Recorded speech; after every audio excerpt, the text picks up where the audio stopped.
Hey guys, and welcome to a special July 4th edition of TinierTim's Motivational Monday. And today I want to talk to you about a subject that is near and dear to my heart, childhood obesity.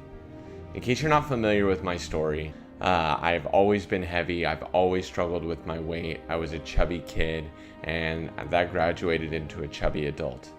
But this has become a larger issue today than ever before. Obesity rates across the board from 5 until the ages of 18 have doubled, tripled, and some age groups quadrupled from what they were in the 1970s.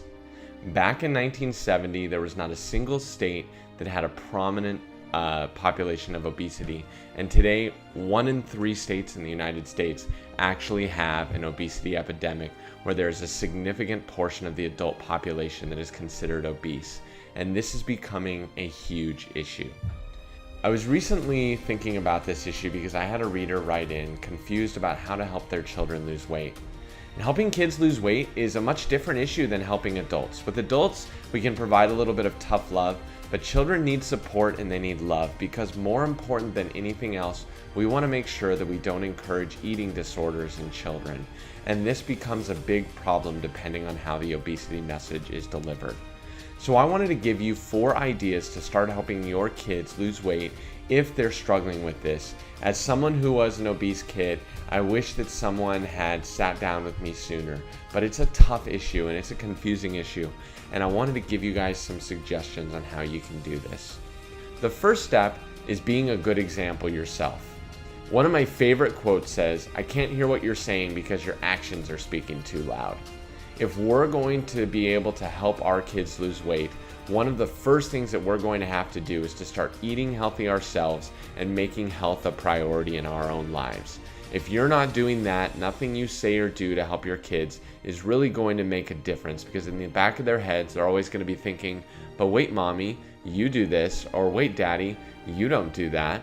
And so we absolutely have to make sure that our own house, or in our case, our own selves, are in order before we're going to be able to help anyone else. If you want to lift up someone to higher ground, you have to be standing on higher ground yourself. The second thing you can do is to start educating your kids about nutrition and about the importance of good nutrition. Now, as I said earlier in the video, we want to make sure that we don't set up eating disorders in our kids. So how we do this is really critical. We don't want to tell our kids, hey, if you do that, you're going to get fat, or hey, you're looking really fat. Those are the kinds of messages we want to make sure we're not sending to our children. What we do want to do, though, is help them understand what protein is, what carbohydrates are, what is fat, and what does it do to our body, and what are the long-term effects of overeating. The early years are the best opportunity that you have to set up good patterns that can last them for the rest of their lives. You have to control their intake. You're able to set up breakfast, you're able to set up lunch, and those are really critical. When kids become teenagers and they start eating out more with their friends, it becomes more and more challenging. One of the things that you can educate them on is the importance of not consuming empty calories. Empty calories are making up 40% of our diet at this point. When I say empty calories, I'm talking about added fat, added sugars that have zero nutritional value whatsoever. What I mean is just putting sugar into something. Sugar doesn't have any real nutritional value. However, I'm not suggesting that you become a teetotaler or you teach your kids to be extreme. I'm just suggesting that it should not be 40% of their total caloric intake.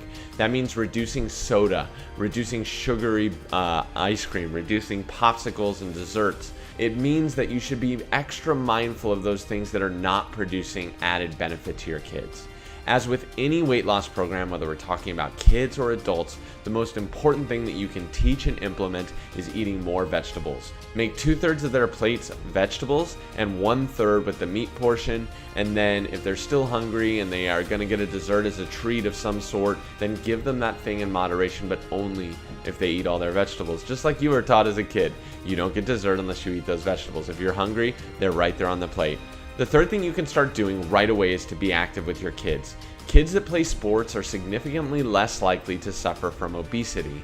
If you can keep them active in a fun and engaging way, then you can help your kids stay healthy. And that doesn't mean, putting them on a treadmill, right? Kids do not like treadmills any more than adults like treadmills. Make being active fun and do it as a family. We like to go hiking, we love to go for walks with our dog. Those are the types of activities that you can get out. You can make it twofold: family bonding and staying active and staying fun.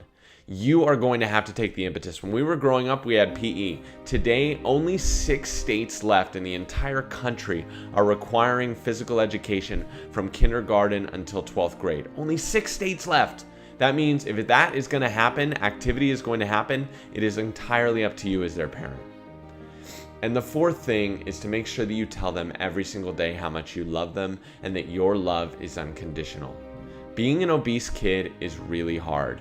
I have been called every name in the book, and they need to know that home is the one place where they receive unconditional love.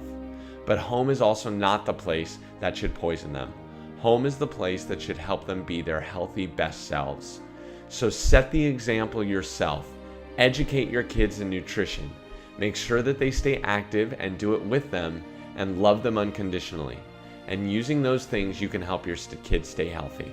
Now, if you're watching this video on my webpage, you'll see at the bottom there's a little place for you to put your email address in, and I will send you meal ideas for kids, 3 breakfasts, 3 lunches, and 3 dinners that are healthy ideas that you can provide them for an on-the-go family that doesn't require a lot of time and effort. I would love to help you and your kids find their health.